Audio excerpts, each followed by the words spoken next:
Siège de France Télévisions, la semaine dernière. Les journalistes du Bondy Blog posent pour la photo de famille. La soirée est spéciale. Reçus par le président du groupe en personne, ils fêtent les 10 ans du site et viennent présenter un documentaire pour l'occasion. En 2005, j'ai 16 ans. J'avais 12 ans, j'étais très jeune. En 2005, j'ai 21 ans. 2005, le Bondy Blog naît dans la tourmente d'un automne fiévreux. 23 voitures brûlées, plusieurs bâtiments vandalisés. La ville de Clichy-sous-Bois en Seine-Saint-Denis a été le théâtre d'émeutes cette nuit. Un peu plus tôt, en fin d'après-midi, 2 jeunes du quartier sont morts électrocutés.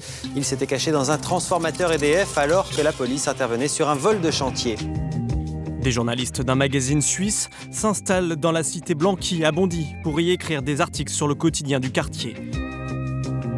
Au bout de 3 mois, le Bondy Blog est repris par des jeunes des environs. En 10 ans, ils sont devenus un peu malgré eux le visage des banlieues dans les médias. On n'est pas les porte-parole de la banlieue. Nous, on se bat contre ça en permanence. En permanence. D'ailleurs, on est entre les deux feux. Le système qui trouve qu'on est communautariste et les gens des quartiers qui considèrent qu'on fait partie du système. Donc on est des malgré nous, entre guillemets, médiatiques. Moins flamboyant que le paquebot de France Télévisions, voici le local de la rédaction à Bondy. C'est ici que la vingtaine de bénévoles se retrouvent chaque mardi pour la conf de rédac. Vous avez commencé avec vos sujets ? Des élections départementales à la disparition des librairies en Seine-Saint-Denis, c'est Adrien, le rédacteur en chef, qui chapeaute. Le tout sous le regard d'un journaliste du site de Libération qui héberge le blog. Aujourd'hui, les Bondinois enregistrent des interventions pour leur émission de télé. Dans un café de la ville, ils accueillent à leur façon tout le gratin politique. Reprenez par exemple des idées que Jean-Marie Le Pen ou que Bruno Gollnisch revendiquaient depuis déjà 30 ans. Comme par exemple la réforme du droit du sol, la réforme de l'espace Schengen, au Conseil national de l'UMP, ça a été évoqué. Excusez-moi, j'ai posé une question. Prochaine personnalité à passer sur le grill, Alain Juppé. On peut rien faire avec quelqu'un qui refuse la retraite en fait. Le mec a 10 ans de plus que la moyenne du Sénat qui est déjà vieux. C'est hardcore. Un ton et un regard sans complaisance, quel que soit le sujet, même quand il s'agit de parler des banlieues. On n'est pas un annuaire des associations et des bonnes initiatives de banlieue qui, pour moi, sont aussi caricaturales que de faire le hall d'immeuble avec les dealers. Parce que c'est « Oh, regardez, ils sont trop gentils, les banlieusards, ils ont de bonnes idées, ils font de la danse et oh là là, ça règle la délinquance dans le quartier. » Non, parler de délinquance, on le fait sans se poser la question de « Oh là là, est-ce qu'on ne va pas contribuer à stigmatiser ?» Des salles au néon blafard, aux lumières de la ville, il n'y a désormais qu'un pas. Leur soirée, Mehdi et Badrou les passent à France Inter. Ils reviennent tout juste de Tunisie et montent leur reportage, toujours à 4 mains. Depuis le Bondy Blog jusqu'à France Inter, toujours tous les deux, depuis 2007 maintenant. Ils n'ont que 22 ans, mais déjà 6 années de France Inter derrière eux.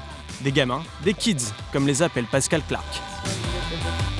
C'est l'heure des kids. Oh, salut Mehdi. Il faut prendre l'avion à Orly, traverser la mer éclatante, de l'autre côté traverser la Tunisie. C'est d'ici qu'est venue l'idée un soir de faire une fête. Bientôt la musique aura envahi les cœurs. C'est en lisant leurs articles que l'animatrice les repère.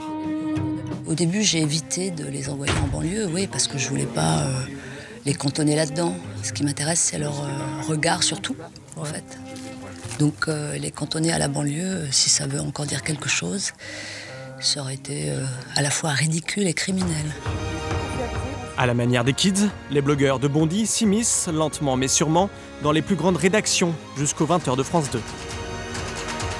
C'est l'œil du 20h avec Nassir El Moadem. C'est important que les blogueurs entrent dans des rédactions, entrent à Canal+, entrent à TF1, qui sont des endroits qu'on a effectivement critiqués.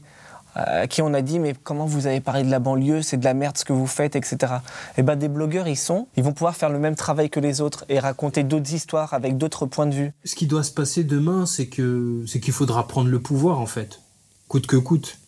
Et prendre le pouvoir, ça n'est pas prendre El Kabbach et le faire tomber de sa chaise. Mais prendre le pouvoir, ça va être de créer ses propres médias. Bala, Ouidad, Idir. En 10 ans, une vingtaine de blogueurs made in Bondy ont fait du journalisme leur profession.